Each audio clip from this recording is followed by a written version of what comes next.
A long time ago, in a village by a lake, there lived a great, rich, handsome hunter who was invisible. He was called the Hidden One. It was known that any young woman who could see him would become his bride. Many a hopeful young woman visited his wigwam at the far end of the village.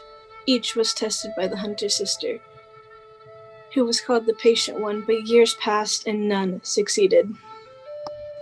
In the same village lived a poor man who had 3 daughters. The younger sister had a good heart, but the 2 older sisters were cruel and hard-hearted. While their father was out hunting, the older sisters would torment the younger one, holding her down and burning her arms and face with sticks from fire. Then they would tell her, Haha, you're ugly, you rough-faced girl. Don't you dare tell our father, or next time will be worse. When the father came home, he asked in dismay, Why is she burnt again? The oldest sister answered, The stupid, clumsy thing, she was playing with the fire, just like you told her not to. Look, father, the fire even singed off her long braids. Father turned to the youngest daughter, Is this true? but she only bit her lip and said nothing. After a while, she had so many scars, she was called Little Scarface, and she had to go barefoot and wear rags, for her sister would not allow her any animal skins to make moccasins or new clothes. of course, the sister made up all different reasons to tell their father, and he would shake his head in sorrow and disappointment. One day, the older sisters went to their father and said, Father, give us some necklaces. Give us some new buckskin dresses. Give us some pretty beaded moccasins. We are going to visit the invisible being. Here, my daughters, I will give you all I have. dressed in their new fineries, they asked little Scarface, Do you know what we're doing? We're gonna marry the Hidden One. Of course, that's something you could never dream of. Little Scarface bowed her head.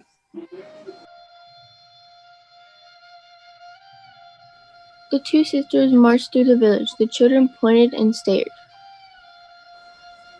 Look at those 2 girls. How beautiful they are in their necklaces and beaded moccasins. Surely one of them shall marry the invisible being. The sisters walked through the village until they reached the wigwam of the invisible being. The Patient One was waiting. She was a wise woman. When she looked at you, she didn't see your appearance. She could see all the way down to your heart. Why have you come? Why do you think we're here? We want to marry the Hidden One. Very well. You are welcome to stay. My brother will return soon from the hunt. Come help me prepare the evening meal. The 3 of them worked a while till the sun was nearly down. Then the Patient One led the young women to the lake. She pointed along the shore. My brother arrives from the hunt. Do you see him?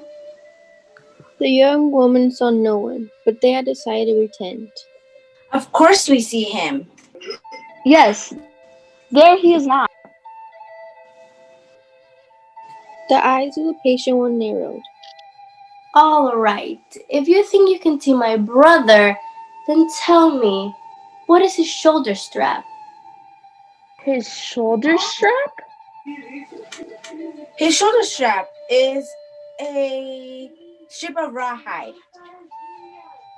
The Patient One frowned. If you think you can see my brother, then what is his bowstring made of? We know. His bow, it's the green willow branch. Let us return to the wigwam. Soon they heard footsteps along the path. Then something stepped inside, and a deep voice said, Greetings, my sister. The young women jumped in surprise. They stared at the entrance but saw no one. Greetings, my brother. As the young women watched with wide eyes, a moccasin appeared in midair and dropped to the floor, followed by another. Then a great bow and a beaded quiver of arrows appeared in the air and were set down. A moment later, bits of food rose from a birch bark tray near the fire and vanished into an invisible mouth. The young woman turned into the patient one. When will our wedding take place? What wedding? Do you think my brother would marry a liar and a fool? The young woman ran crying from the wigwam.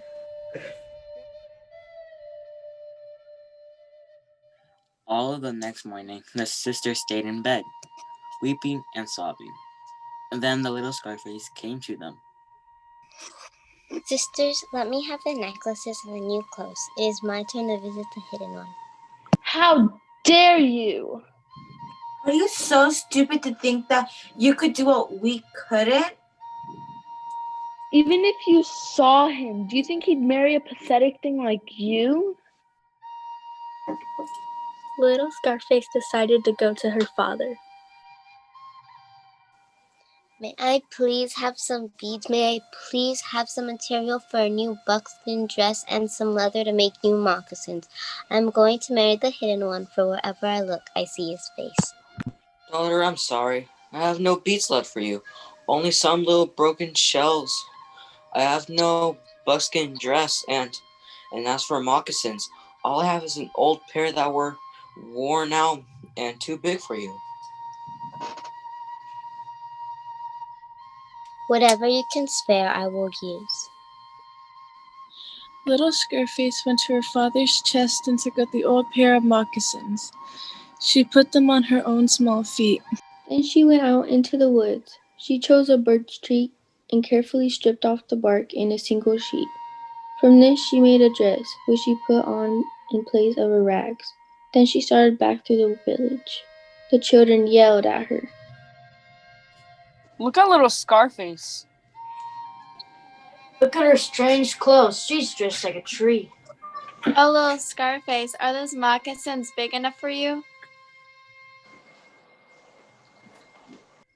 I don't believe it. She's on her way to see the hidden one. Go home, little Scarface. You will never marry the hidden one. Ignoring her taunts and laughter, little Scarface walked on. As she walked, she saw the great beauty of the earth and sky spreading before her, and she saw in these things the sweet yet awesome face of the hidden one.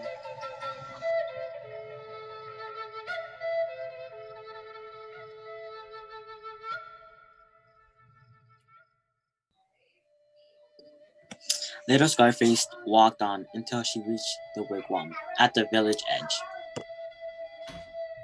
The patient one was waiting.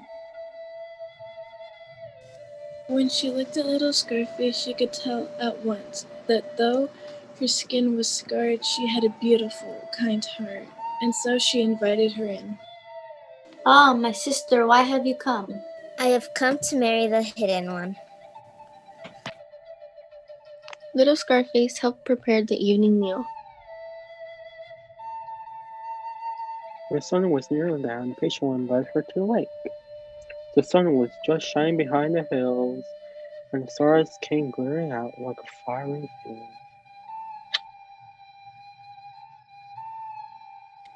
Look along the shore. My brother arrived from the hunt. Do you see him?